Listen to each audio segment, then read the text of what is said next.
Today, we expect to learn the Illinois Commerce Commission's final decision on a plan to replace all People gas lines across Chicago. The plan's controversial because it could see record-breaking rate increases for the next 15 years. People's Gas says it's necessary. We are joined now by Sarah Moskowitz of the nonprofit Citizens Utility Board. Thanks so much for being with me. Thanks for having me. You know, the project has been on pause now for quite some time due to these concerns about, well, many concerns.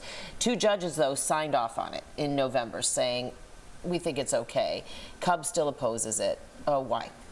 Well, so People's Gas has been undertaking this system-wide replacement program for over 20 years now. Their customers have already paid over $3 billion with a B dollars towards this, but we have yet to see any proof that this is actually improving the safety or reliability of the system. Instead, we believe that this has basically been a way for the company to pad its profits while plunging so many of our city's neighbors into affordability crisis. We see zip codes where almost half of the people are behind on their bills, and we released a study back in November that showed that if the utility is allowed to continue its spending at the current rate, we could see our bills double easily within the next 15 years. And this is coming off of a rate hike already, right, that some people have been feeling now for some time, a sticker shock, if you will. That's right. At the same time that the Commission paused this system modernization program,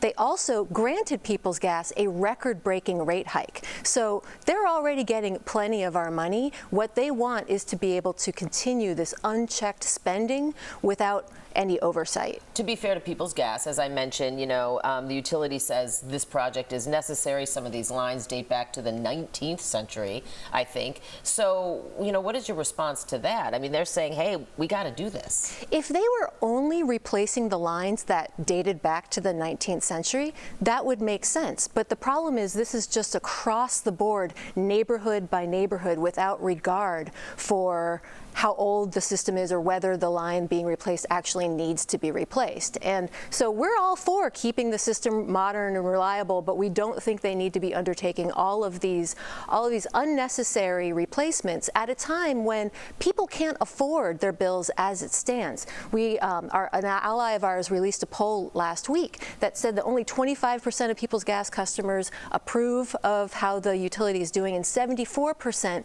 think the ICC should continue to keep this program in check. The ICC, to me, seems to ultimately, in the end, rule with utilities quite often. I mean, I might be anecdotally wrong there, but what do you expect might happen today? So this is the actual decision coming from the Commission. You mentioned the administrative law judge ruling earlier. The Commission has voted in favor of consumers more of late. Okay. We've seen some good developments out of the ICC, so we're hopeful that they're going to do the right thing this morning. All right. Well, Sarah Moskowitz with CUB, thank you so much for being here this morning. I know lots of organizations, including your own, will have eyes on, you know, that hearing later on this morning. Thank you so much for being with us.